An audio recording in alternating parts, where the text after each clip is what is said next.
मेरे से नहीं आता लगाना। आ गए ना, चालू करूँ मैं? क्या आप ही बोलना। मैं बोलूं?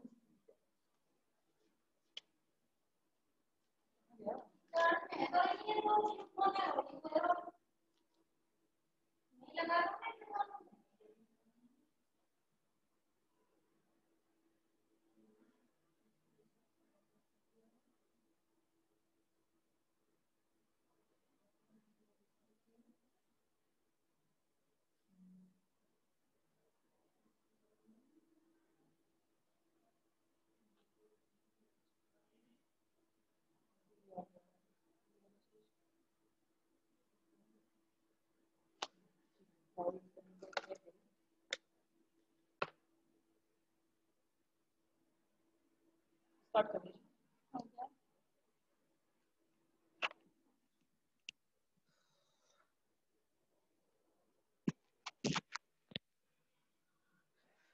कर दी स्टार्ट। Good morning students. आवाज आ रही है कि नहीं आ रही है बताओ।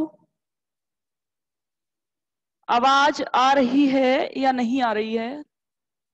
वीडियो क्लियर है या नहीं?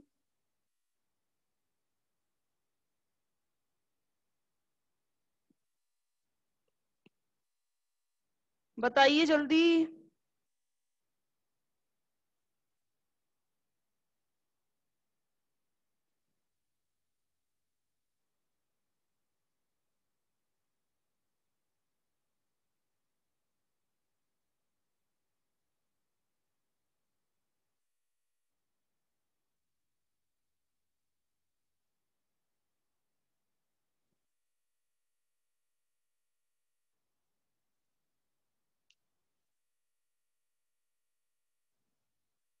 आ रही है आवाज?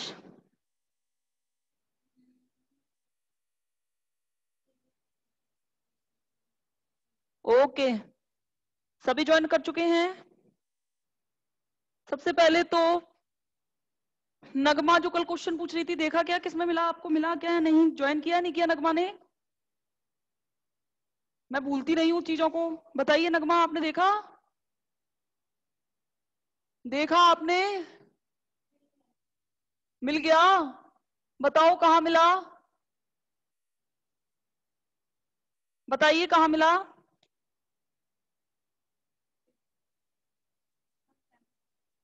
फिजिकल केमिस्ट्री में? कौन सी यूनिट के अंदर है बताइए मुझे।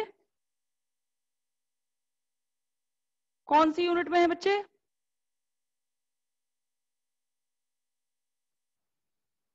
बताओ।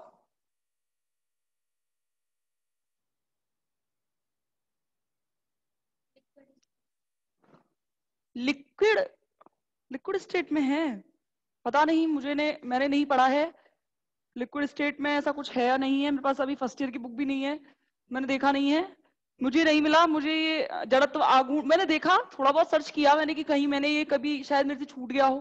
तो मैंने जड़त्व आघूर्ण से रिलेटेड तो इस नियम को पढ़ा है मैंने, कि जड़त्व आघूर्ण से रिलेटेड ये नियम है। लिक्विड स्टेट में कौन सी चीज मैथमेटिकल है जिसमें रेखीय व्यास का नियम पढ़ना है? मुझे जहां तक याद है मीजोफॉर्मिक स्टेट, और ये वाली स्टेट है लिक्विड स्टेट के अंदर। पता नहीं, आप मुझे जिस पेज पे आपको मिला है जरा मुझे उसका फोटो शेयर करना एक बार, तो मैं भी देखूंगी। हो सकता है हो, पर मेरे हिसाब से शायद आपने कुछ गलत देखा है। हो सकता है फिजिक्स के अंदर हो, ये मेरे को ऐसा लग रहा है जहां तक है ये फिजिक्स के अंदर है। कोई बात नहीं। आप मैथ से हो या बायो से हो रंगमा? मैथ से हो? लिक्विड और गैस में? अच्छा, पता नहीं। रेखीय व्यास का नियम, मुझे तो ये भी याद नहीं आ रहा टॉपिक कौन सा था। मैथ को तो पढ़ाते पढ़ाते बहुत टाइम हो गया है, हो सकता है पता नहीं कहीं अलग से कुछ दे रखा हो। अभी मैंने नेट पे भी सर्च किया तो लिक्विड स्टेट मैंने स्पेशली उस पर डाल के देखा, मुझे लगा सॉलिड में होगा। थोड़ा बहुत चांस था मुझे सॉलिड स्टेट में हो सकता है, क्योंकि सॉलिड स्टेट में हम वहां पे वैल्यू निकालना सीखते हैं। जब डिबाई शेरर विधि और वो वाली चीज विधि निकालते हैं तब हम जरूर कोण का मान निकालते हैं। हो सकता है, मैंने कहा वहां हो रेखीय व्यास का नियम।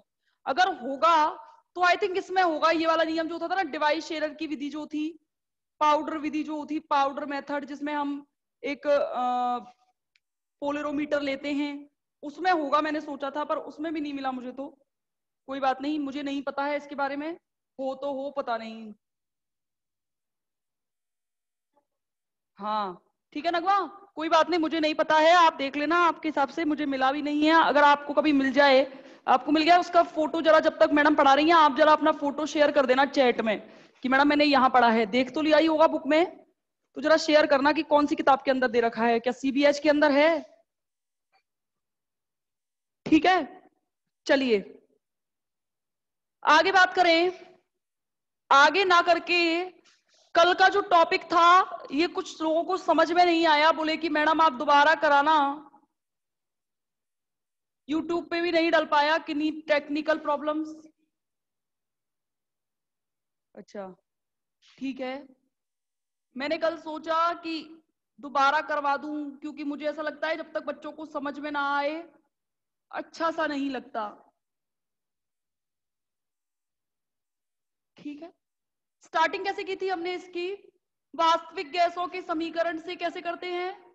P plus a upon V square, V minus V equal to R T, n बराबर 1 मोल के लिए।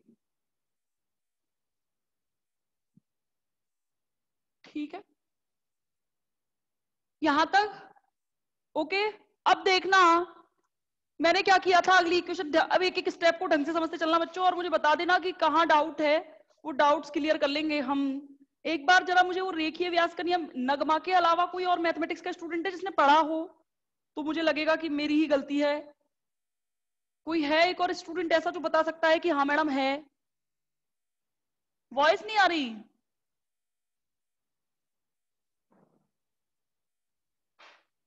एडियाबेटिक रिवर्सिबल प्रोसेस, आप जरा रुकोगे? मैं, आवाज आ रही है नहीं आ रही मेरी? एक सेकंड रुकना, आवाज आ रही है नहीं आ रही? एक सेकंड रुको, मैं अभी बताती हूँ।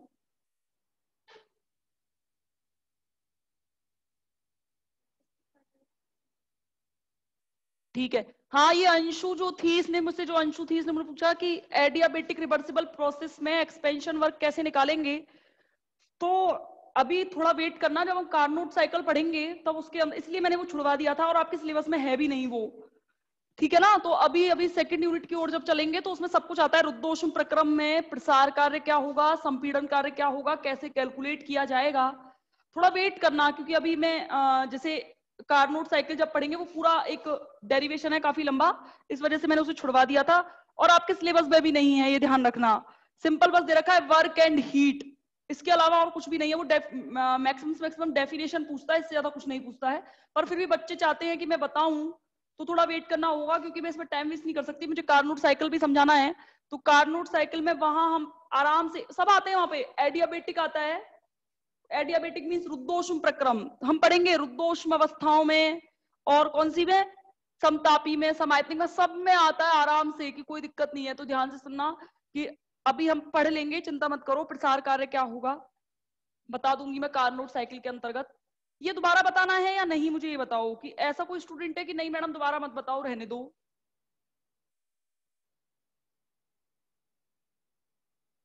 बताइए। नहीं, सब नहीं, केवल वही, वो स्टूडेंट जिन्हें नहीं आया हो समझ में, चाहे कोई नगमा का भी कल चैट में पढ़ा था मैंने, मैडम मेरे समझ में नहीं आया, है ऐसा कोई? बताओ। एक भी स्टूडेंट रिपीट? योगेंद्र पुजारी, ओके चलिए, कोई बात नहीं है।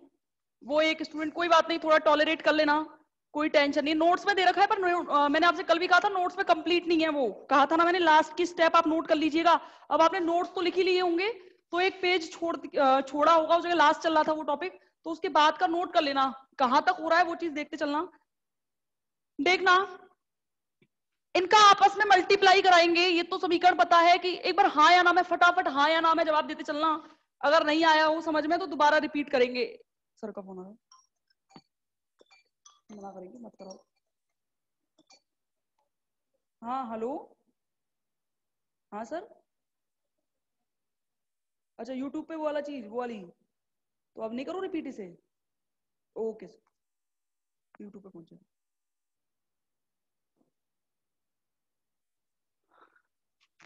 कोई बात नहीं स्टूडेंट्स, अब इसको मैं नहीं करा पाऊंगी, सर का फोन आया है कि यूट्यूब पे डाल देंगे अभी 15 मिनट के अंदर अंदर, तो इसे दोबारा रिपीट ना करवाया जाए, ठीक है? कोई बात नहीं है। और वो जो बच्चों अपने क्वेश्चंस, ये जो अभी पूछा आपने कि एडियाबेटिक प्रोसेस में, एडियाबेटिक रिवर्सिबल प्रोसेस में वर्क क्या होगा, तो ये वाली चीज हम कार्नोट साइकिल के साथ डिस्कशन करेंगे। और ये मेरी गारंटी है पेपर में किसी भी कंडीशन में नहीं आएगा, तो इसलिए मैंने छुड़वा दिया था, क्योंकि मुझे सिलेबस कंप्लीट करवाना है। अगर आपको एक्स्ट्रा पूछना है तो मैं बता दूंगी, कोई दिक्कत नहीं है, पर कार्नोट साइकिल के साथ बताऊंगी, ठीक है? थोड़ा वेट करिएगा। अब मैं कहां चल रही थी? थर्मोकेमिस्ट्री की ओर चल रही थी, जिसमें मैंने आपको थर्मोकेमिस्ट्री की परिभाषा बता दी थी, जिसमें मैंने कहा था कि ऊष्मा रसायन, रसायन विज्ञान की वह शाखा होगी जिसके अंतर्गत हम अभिक्रियाओं में होने वाले ऊष्मा परिवर्तनों को क्या करेंगे? ऊष्मा परिवर्तनों का अध्ययन करेंगे। कोई दिक्कत नहीं है, यूट्यूब पे डाल रहे हैं सर, आ जाएगी। कल तक नहीं आई थी, मैंने भी चेक की थी, मैंने सोचा था दोबारा करवाऊंगी, लेकिन सर का अभी फोन आया मेरे पास जस्ट कि मैडम मत करवाइए, यूट्यूब पे आ जाइए 15 मिनट में, तो वो देख लेना। फिर भी समझ में ना आए तो कह देना, यूट्यूब पे भी समझ में ना आए तो बता देना कि मैडम दोबारा बता दो, मैं बता दूंगी, ठीक है? स्टैंडर्ड इक्वेशन क्या होती है देखना। स्टैंडर्ड इक्वेशन वो इक्वेशन होती है, स्टैंडर्ड स्टेट वो स्टेट होती है जिसमें क्या होता है, हम एक्चुअली में इसे नॉट से रिप्रेजेंट करते हैं, ऐसे नॉट से रिप्रेजेंट करते हैं, यानी कि किसी भी कंडीशन को हम नॉट से रिप्रेजेंट करेंगे तो वो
चलिए,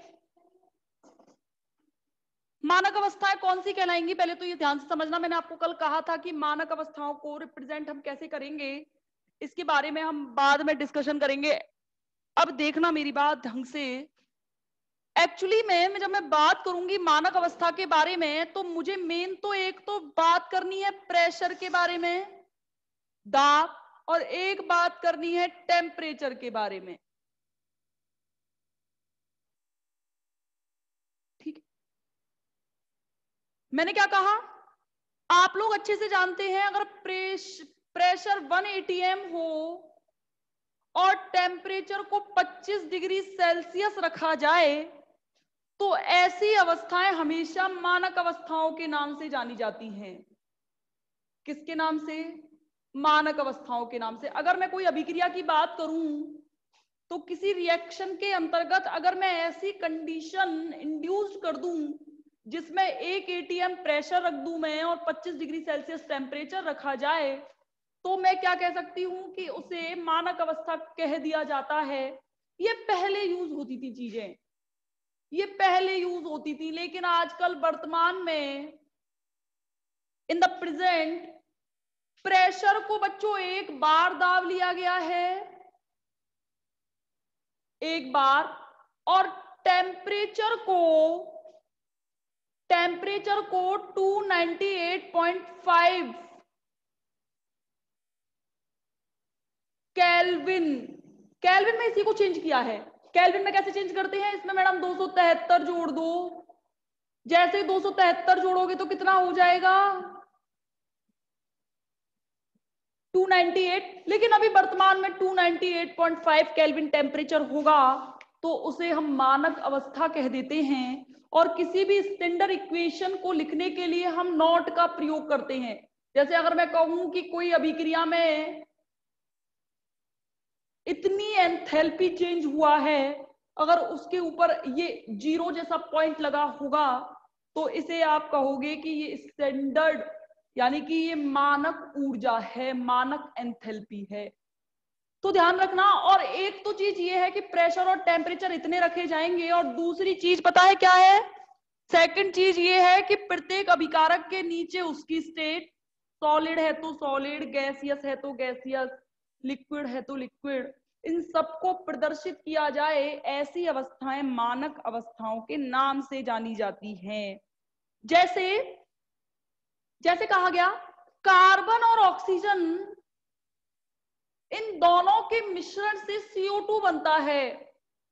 इन्होंने इसकी स्टेट लिख दी, कार्बन सॉलिड में रहेगा, O2 गैस में रहेगी और CO2 गैस में रहेगी। और ये कह दिया कि ये इसकी स्टेट है। आप कैसे पता लगाओगे कि मैडम ये स्टैंडर्ड इक्वेशन है या नहीं?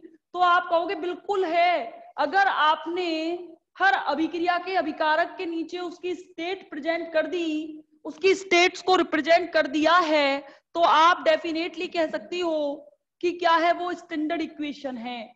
ये ध्यान रखना, ये बहुत काम की चीज है। यहाँ पे डेल्टा H नॉट बच्चों 393.5 केल्विन इतना निकलता है किलोजूल पर मोल। क्या? किलोजूल पर मोल। एक सेकंड,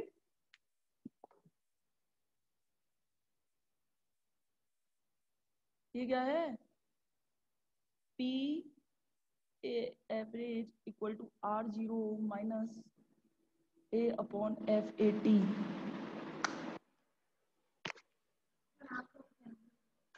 ये मैंने नहीं पढ़ा, आप जबरदस्ती कह रहे हो। आप ये आपने कहीं पढ़ा है क्या? आप में से कोई स्टूडेंट जो मैथमेटिक्स का हो, सच सच बताना। ये इसमें अंशु वंशु जो प्रेजेंट है, ये इस नगमा ने भेजा है, आपने पढ़ा है क्या केमिस्ट्री के अंदर? बस मुझे हाँ या ना में जवाब दो। ये पढ़ा है क्या? लिक्विड स्टेट या किसी के अंदर भी पढ़ा है क्या? BSc फर्स्ट ईयर के अंदर बात कर रही हूं मैं, पढ़ा है क्या? हाँ या ना में जवाब दो। कौन है?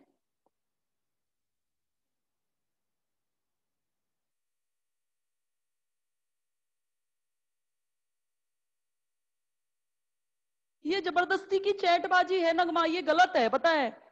जब मैं कह रही हूं कि नहीं है, और अगर है तो आप मुझे उस पेज, ये खुद से मत लिखो, मुझे पहले ये प्रूफ दो कि ये लिक्विड स्टेट में है, और लिक्विड स्टेट के अंदर ये, इसके अंदर ये रेखीय व्यास का नियम है। क्या गूगल पे प्रेजेंट नहीं होती ये चीज? मुझे बताओ, गूगल पे नहीं होता क्या?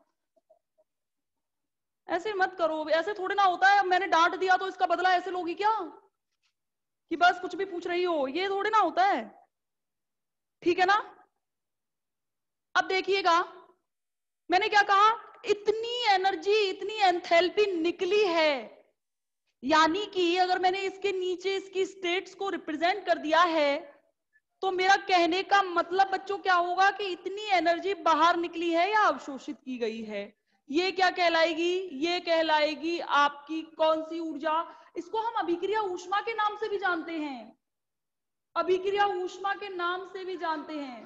ध्यान रखना, अगर ना भी दे रखा हो तो भी आप इसमें प्रेशर को 180 m मानेंगे और टेम्परेचर को मानेंगे क्या? 298.5 केल्विन। समझ में आया? यानी कि कहने का मतलब क्या है, बस आपको इतना याद रखना, पेपर में वो इतना पूछता है मानक अवस्थाएं क्या होती हैं, या आप सिलेबस के अकॉर्डिंग चलेंगे तो आप देखेंगे पेपर में ऐसे पूछता है मानक अवस्थाएं क्या होती हैं, जरा उसको रिप्रेजेंट करो। तो वो ये तरीका है कि किसी भी तरीके से हम कैसे रिप्रेजेंट कर दें कि जिसके अंतर्गत उसके अभिकारकों के नीचे उसकी स्टेट लिख दी जाए, प्रोडक्ट के नीचे उसकी स्टेट लिख दी जाए, और इनकी स्टेट्स को आपस में लिखकर डेल्टा H नॉट की वैल्यू जो दे रखी होगी वो डेफिनेटली क्या होगी? मेरी ये वाली इक्वेशन स्टैंडर्ड इक्वेशन के नाम से जानी जाएगी। यानी कि वे अभिक्रियाएं जिनके अभिकारकों और उत्पादों के भी नीचे उनकी कोष्टक में उनकी अवस्थाओं को व्यक्त किया जा सके, अच्छा, अब आपके दिमाग में नहीं आया मैडम कार्बन सॉलिड का क्या मतलब है? ये क्वेश्चन पूछने का था, यहां पूछते आप। मैडम कार्बन गैस होती है, सॉलिड में मतलब क्या है? ध्यान रखना ये ग्रेफाइट है, कार्बन का अपर रूप। तीन होते हैं ना, हीरा, ग्रेफाइट और फुलरीन, कार्बन के अपर रूप ही तो है। यहाँ पे ये कार्बन ग्रेफाइट के अंदर, अभी हम जब संक्रमण ऊष्मा का परिकलन पढ़ेंगे तो आप देखोगे कि ये ग्रेफाइट के अंदर है, यानी कि ये वाला कार्बन एज अगर सॉलिड की बात करो इट मीन ये ग्रेफाइट की बात कर रहे हो, ठीक है ना? यहाँ तक कोई दिक्कत है? मानक अवस्थाओं को रिप्रेजेंट करना आ गया, क्या होती हैं, कैसे कर सकते हो इन्हें कैलकुलेट, इनको निकालना सीखेंगे। अभी फर्स्ट ग्रेड का एग्जाम मेरा होके चुका है जिसमें हेसिस लॉ, बताती हूं मैं आपको क्वेश्चन कैसे पूछा गया था। कोई दिक्कत है हाँ या ना? बस इतना बताओ कि मैडम आ गया समझ में कि नहीं आया, कोई क्वेश्चन हो तो बताइए, बताइए। अब देखना एक छोटी सी चीज पढ़ते हैं, संभवन ऊष्मा, हीट ऑफ फॉर्मेशन, नाम से स्पष्ट है, नाम से स्पष्ट है।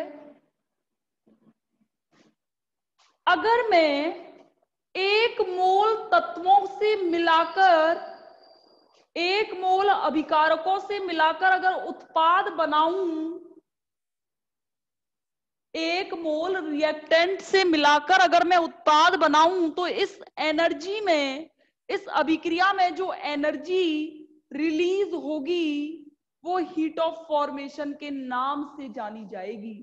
यानी कि कहने का मतलब क्या है, जैसे मुझे मानो A प्लस बी से कोई प्रोडक्ट बनाना है, कोई उत्पाद बनाना है, तो इसकी वैल्यू 1 मोल होनी चाहिए, इसकी वैल्यू 1 मोल होनी चाहिए, और ये भी जो बनना चाहिए ये 1 मोल में बनना चाहिए। या फिर मैं ये कहूं, इनको 1 मोल ना लेकर मैं ये कहूं कि ये जो 1 मोल उत्पाद को बनाने के लिए मुझे जो अभिकारक चाहिए होते हैं उनसे मिलकर अगर मैं कोई उत्पाद बनाऊं, यानी कि अभिकारकों से मिलकर 1 मोल उत्पाद बनने में जो एनर्जी रिलीज या एनर्जी एब्जॉर्ब हुई है वो एनर्जी हीट ऑफ फॉर्मेशन के नाम से जानी जाती है, संभवन ऊष्मा के नाम से जानी जाती है।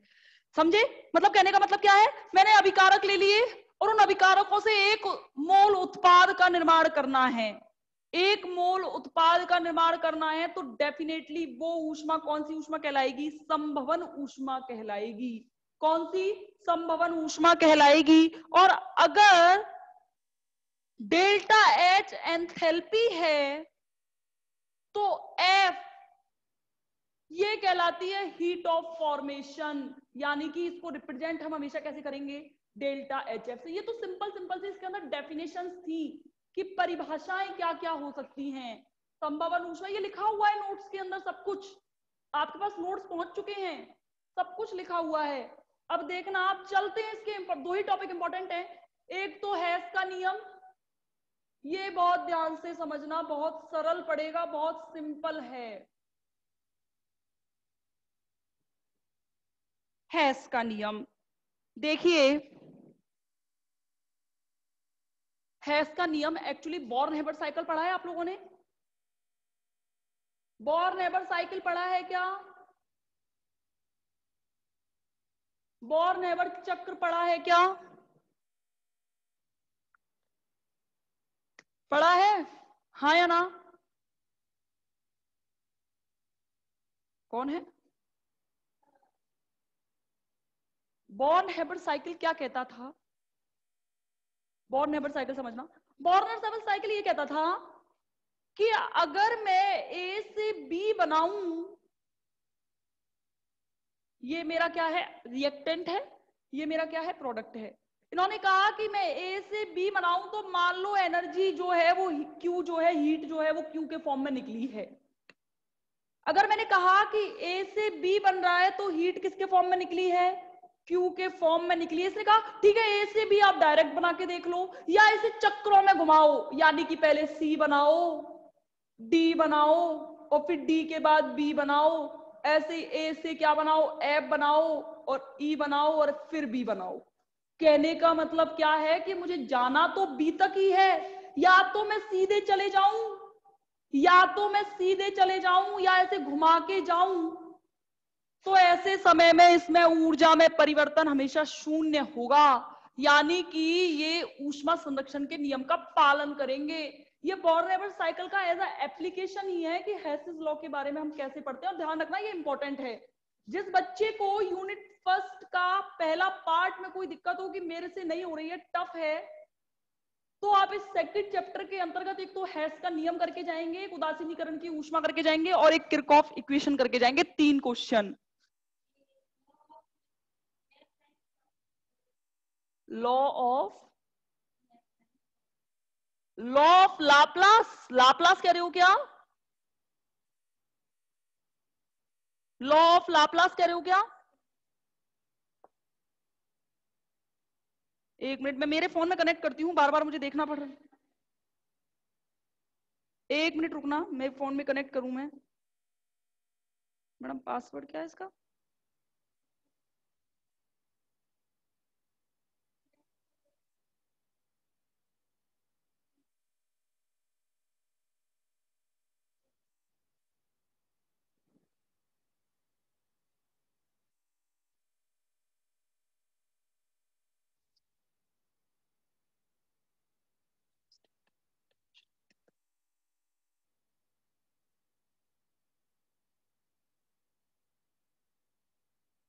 इक्विलिब्रियम पर बेस्ड है आई थिंक। ये इक्विलिब्रियम पर बेस्ड रहेगा लाप्लास इक्वेशन। लाप्लास, मैंने ये मेरे समझ में आ रहा है, ये क्वेश्चन आ कहां से रहे हैं, मैंने पढ़ा नहीं है सच्ची में केमिस्ट्री में। ये है क्या? ये केमिस्ट्री में कुलदीप है क्या?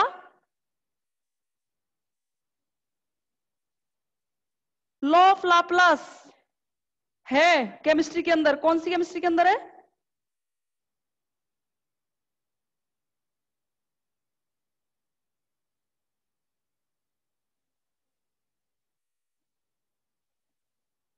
Law of Laplace.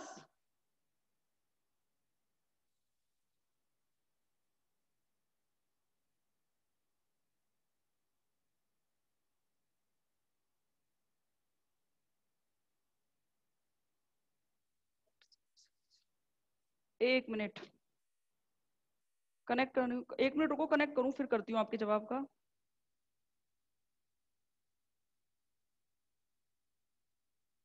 एक सेकंड रुकना।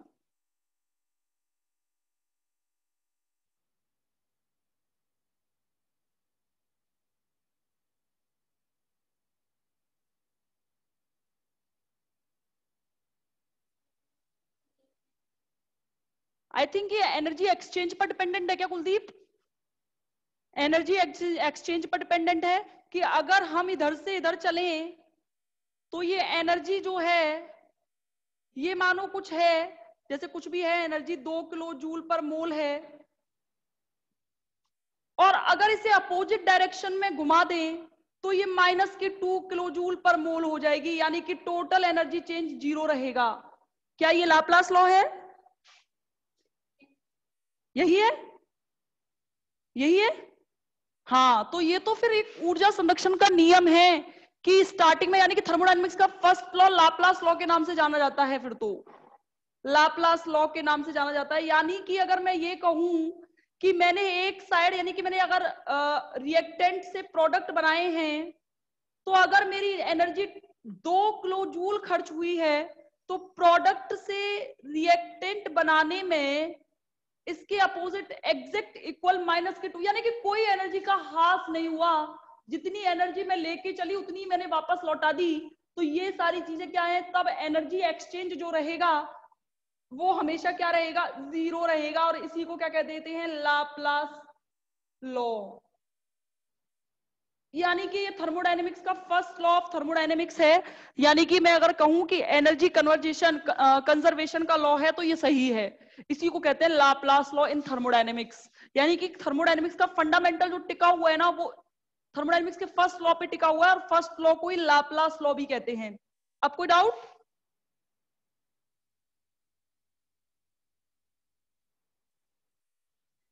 कोई डाउट?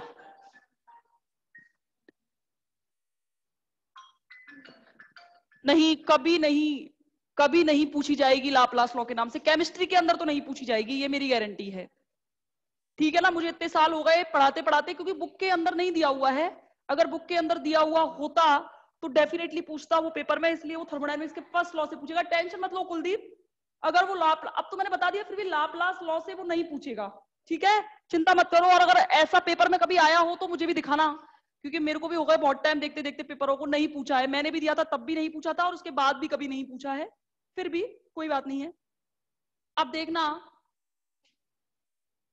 हेसिस लॉ, ठीक है, टेंशन मत लिया करो, जो चीज पेपर के लिए इंपॉर्टेंट है वो आपसे कुछ भी नहीं छुड़वाऊंगी मैं, आपको, ये मेरी गारंटी है। थोड़ा विश्वास तो आपको करना ही पड़ेगा मुझ पे कि हाँ मैडम आप जो कह रही हो वो सही है। अगर बाई चांस कुछ छूट जाता है तो वो चीज आप मुझे देख के बता देना, मैडम आपने ये छुड़वा दिया है, तो मैं करवा दूंगी, चिंता मत करो। अब देखना हेस के नियम में क्या था, बोर्न-हैबिट साइकिल के बारे में पढ़ा है ना, ध्यान है या नहीं, इसको दोबारा रिपीट करना है, बताओ मुझे पहले। थोड़ा बहुत याद है, इनऑर्गेनिक केमिस्ट्री के आयनिक सॉलिड के अंदर बहुत ही इंपॉर्टेंट टॉपिक हुआ करता था, बोर्न-हैबिट साइकिल, बोर्न-हैबिट चक्र। इसमें क्या था, इसने एक्चुअली NaCl का निर्माण समझाया था कि NaCl का निर्माण, अगर मैं डायरेक्ट सोडियम से क्लोरीन का निर्माण करूं तो वो NaCl का निर्माण करता है। इसके बाद इसने कहा कि यहां से Q निकलती है, तो अगर इसे मैं अलग अलग विभिन्न विभिन्न चक्करों में अगर मैं इसे चेंज करूं तो डेफिनेटली श्योर है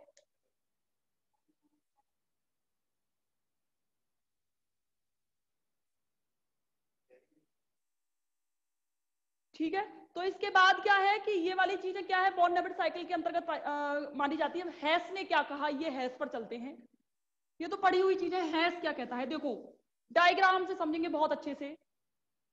मानो कि ए से बी बन रहा है, ये ध्यान रखना, आपको पहले जनरल फॉर्म में बताना पड़ेगा और उसके बाद इसे चक्रों में विभाजित करेंगे। देखो कैसे, ए से बी बन रहा है तो माना एनर्जी निकली है Q,